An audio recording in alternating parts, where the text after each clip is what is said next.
जी हां, हम आपको बताते चले कि श्री रामलीला समिति आर्यनगर द्वारा रामलीला मैदान मानसरोवर गोरखनाथ में पंकज अग्रवाल दर्पण के निर्देशन में मुरादाबाद से आए कलाकारों द्वारा आज सांकाल राम दरबार सहित मर्यादा पुरुषोत्तम भगवान श्री राम की आरती मुख्य अतिथि विधान परिषद सदस्य डॉक्टर धर्मेंद्र सिंह सज्जन व विधायक प्रदीप शुक्ला, पूर्व महापौर डॉक्टर सत्या पांडेय, शोभित मोहन दास अग्रवाल, समिति के महामंत्री पुष्पदंत जैन, शाश्वत अग्रवाल, पार्षद उपमंत्री दीप अग्रवाल, सुधीर जैन, राजीव रंजन अग्रवाल, कोषाध्यक्ष मनीष अग्रवाल, ब्रजेश मणि मिश्रा, अनुराग गुप्ता, विकास जालान, जीतू अग्रवाल, भागवत अग्रवाल, संतोष राजभर, नवोदित त्रिपाठी सहित समिति आई पदाधिकारी व सदस्य ने किया। आज श्री रामलीला में पृथ्वी पुकार तथा नारद मुंह का मंचन किया गया। रावण के अत्याचार से तीनों लोकों में हाहाकार मचा था, तब पृथ्वी त्राहिमाम करती हुए इंद्र सहित सभी देवताओं के साथ श्री हरि भगवान विष्णु के पास गई। तब भगवान विष्णु ने कहा कि मैं पृथ्वी के उद्धार करने के पृथ्वी पर अवतार लूंगा। सभी देवता भगवान विष्णु की स्तुति करते हैं। भगवान विष्णु के महान भक्त नारद के मोह हो जाता है। विश्व मोहिनी जिसका स्वयंवर हो रहा था को देखकर नारद जी मोहित हो जाते हैं, तो विश्व मोहिनी से विवाह की इच्छा के साथ स्वयंवर में जाना चाहते हैं और भगवान श्री हरि विष्णु के पास जाते हैं और कहते हैं, प्रभु मुझे अपने जैसा रूप दे दीजिए। भगवान विष्णु ने उन्हें कहा, जाओ, हरि का रूप तुम्हें दे रहा हूँ। हरि का अर्थ बंदर भी होता है। उनका मुंह बंदर जैसा हो गया, पर नारद जी समझ नहीं पाए, वो तो मोहित हो गए थे। जब नारद जी बंदर जैसा मुंह लेकर स्वयंवर में पहुँचते हैं तो देखते हैं कि विश्व मोहिनी के हाथ में वरमाला है। जहाँ जहाँ वरमाला लेकर के वह जाती है, नारद जी आगे आ जाते हैं और सब लोग नारद जी को देखकर हंसते हैं, लेकिन नारद जी को ये पता नहीं होता है कि उनका मुंह बंदर की तरह है। फिर स्वयं श्री हरि विष्णु आते हैं और उनके गले में विश्व मोहिनी जयमाल डालती और श्री हरि के साथ दोनों चली जाती है। ये देखकर नारद जी को बड़ा क्रोध आता है और नारद जी जब भगवान विष्णु के पास पहुँचते हैं तो उनके द्वारपालों ने उनके मुंह को बंदर जैसा देखकर हंसते हैं।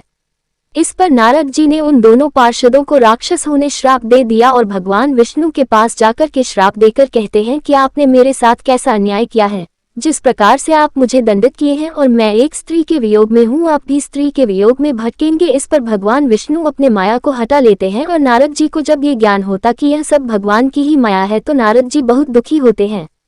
रामलीला समिति के सचिव पुष्पदंत जैन ने बताया कि कल रामलीला में विश्वामित्र आगमन और अहिल्या उद्धार पुष्प वाटिका का मंचन किया जाएगा।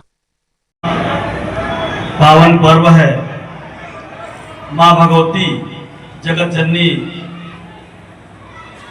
की उपासना पूजा हम सब आज कर रहे हैं और ऐसे पवित्र पावन अवसर पर श्री रामलीला समिति आर्यनगर के द्वारा ये रामलीला का शुभारंभ हो रहा है। इस रामलीला समिति के महामंत्री और संपूर्ण कार्यक्रम के कर्ता धर्ता उत्तर प्रदेश व्यापारी संगठन के उपाध्यक्ष हमारे भारतीय जनता पार्टी के अति वरिष्ठ नेता सम्मानित पुष्पदंत जैन जी, हमारे शाहजनवा के लोकप्रिय विधायक, भारतीय जनता पार्टी के क्षेत्र के महामंत्री सम्मानित प्रदीप शुक्ला जी, इस नगर में विकास के काम को आगे जिन्होंने बढ़ाया था, पूर्व महापौर डॉक्टर सत्या पांडे जी, इस कार्यक्रम का शानदार संचालन कर रहे भारतीय जनता पार्टी गोरखपुर महानगर के उपाध्यक्ष श्री ब्रजेश मणि मिश्र जी, रामलीला समिति के सभी सम्मानीय पदाधिकारीगण, मंच पर विराजमान हमारे सभी पदाधिकारी बहनों भाइयों और इस रामलीला ग्राउंड में उपस्थित हमारी मातृशक्ति, उपस्थित सज्जनों और जहां तक मेरी आवाज जा रही है सभी सनातनी भाइयों और बहनों, मैं सबसे पहले आज रामलीला समिति के द्वारा भगवान श्री राम की लीला का सुंदर चित्रण जो आज यहाँ पर रामलीला कमेटी के द्वारा प्रारंभ होने जा रहा है,